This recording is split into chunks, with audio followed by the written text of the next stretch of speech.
Today we've got another big update on the Samsung Galaxy S26 Ultra, and this time we've got new photos, hands-on videos and some key confirmations on the upgrades that Samsung is bringing this year, so let's get straight into it.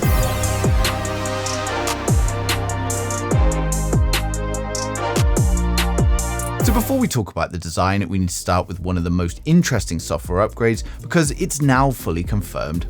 Now, Samsung's new privacy display has appeared directly inside the One UI 8.5 firmware, and it pretty much confirms that it is real. Instead of permanently limiting viewing angles like older privacy screens, this feature works entirely in the software, meaning it can be switched on only when you need it. It's designed specifically for sensitive apps like online banking, and it blocks people around you from seeing the display without ruining the screen for normal use. And that same One UI 8.5 code also reveals enhanced camera assist features. You're going to be able to adjust how soft the video footage looks, just like you can with photos, and you can even fine-tune the autofocus speed and sensitivity. Now, combined with the wider aperture on the main camera and the new lens coating to reduce flare, this should noticeably improve light capture, especially for video. Now, next up, let's talk AI, because this is a huge focus for the Galaxy S26 series. Thanks to more powerful chipsets, Samsung is pushing far more AI processing directly onto the device rather than relying on the cloud. And the goal here is seamless AI integration, improving everything from photography and video to voice recognition and system performance. Now, even the new Exynos 2600 features a completely redesigned NPU, making it far more capable than the previous Exynos chips. But that being said, it's still looking like the S26 Ultra is going to run the Snapdragon 8 Elite Gen 5 for all markets, while the S26 and the S26 Pro are going to use the Snapdragon in the US, and then the Exynos 2600 in most other regions. Now let's move on to charging, because this is another major confirmation. We previously saw leaked dummy units showing a circular ring on the back, and now we've got leaked images of Samsung's official magnetic charger for the S26 series. Now, it snaps onto the back magnetically, very similar to Apple's approach, and this also confirms Qi 2 wireless charging, delivering up to 25 watts across the lineup. And on top of that, we've now got multiple confirmations that the S26 Ultra is going to support 60-watt fast wired charging. Now, battery capacity is still a bit more uncertain. Some sources are saying 5,500 mAh, others suggest 5,200, but leakers like Ice Universe claim that Samsung is sticking with 5,000 mAh, and this currently looks the most likely. Now onto the hardware itself, and we've seen both the Galaxy S26 Ultra and the Galaxy S26 appear in photos and videos from OnLeaks. Now, these are dummy units, which is why they don't look especially premium, but they give us a very clear idea of the final shape, proportions, and the size changes. Now, the hands-on video in particular shows how the S26 Ultra sits in the hand and highlights its slightly updated dimensions. And alongside that, I've created these 3D renders, including these ones in the hands, to give you a clear view at what the S26 Ultra is going to look like. And then I've also made models for all of the color variants based on the leaked wallpapers. Just keep in mind that the exact color shades are still estimates based on the wallpaper, so the final retail colors may look slightly different when Samsung officially reveals the phone.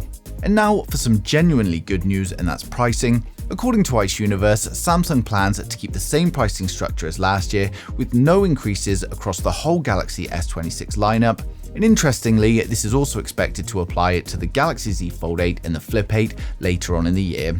Now, Ice Universe also advises that we'll see the S26 launch on the 25th of February in San Francisco, with the device going on sale in early March.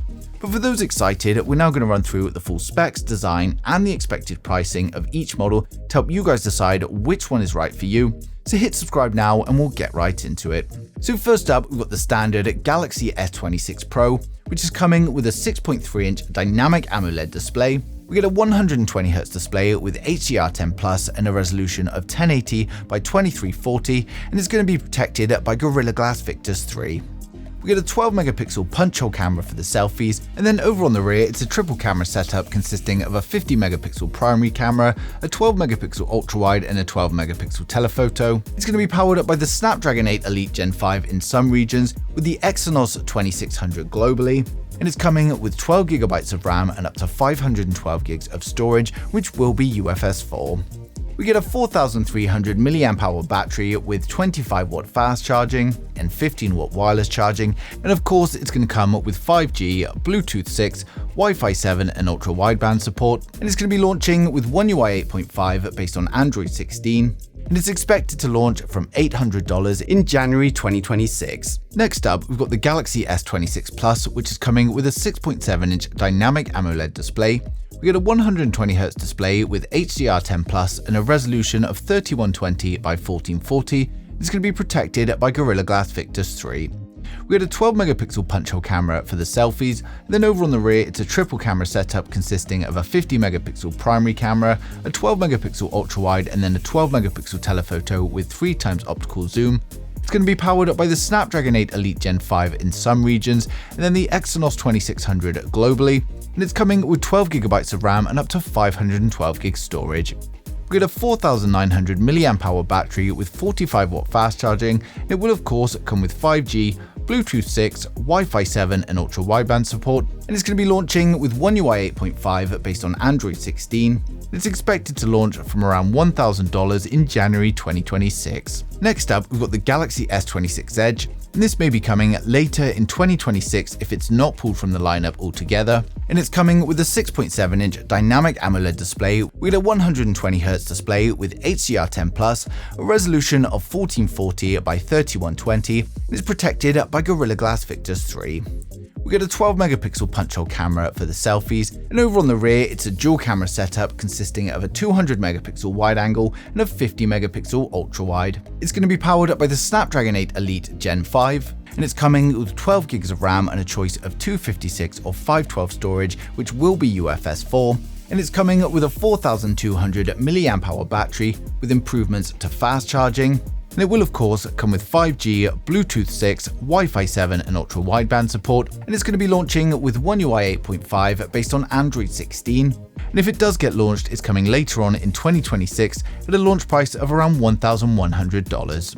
Now finally, we've got the most premium model, the Samsung Galaxy S26 Ultra.